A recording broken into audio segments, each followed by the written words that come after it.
এইভাবে পটল বানালে সবাই কিন্তু খেতে চাইবে। তো আজকে নিরামিষ এই দই পটলের রেসিপিটা তোমাদের সাথে শেয়ার করে নিচ্ছি।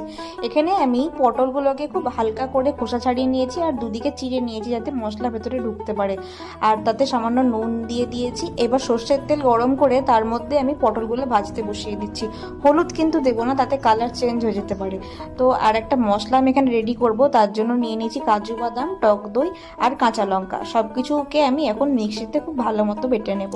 আর একটা পাত্রে আমি এখানে হাফ চা চামচ আদা বাটা আর জিরে গুঁড়ো, ধনে গুঁড়ো, কাশ্মীরি লঙ্কা জল দিয়ে একটা থিক পেস্ট বানিয়ে নিচ্ছি।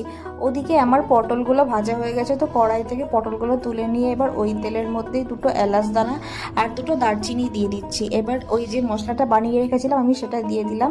এটা একটু ভাজা হয়ে গেলে আমি পটলগুলো দিয়ে দিচ্ছি। এবার এই মশলার সাথে পটলগুলোকে আমি খুব ভালো মতো কষিয়ে নেব। যখন দেখবো কষানো হয়ে গেছে তখন কাজু বাদাম, টক দইয়ের পেস্টটা দিয়ে দেবো।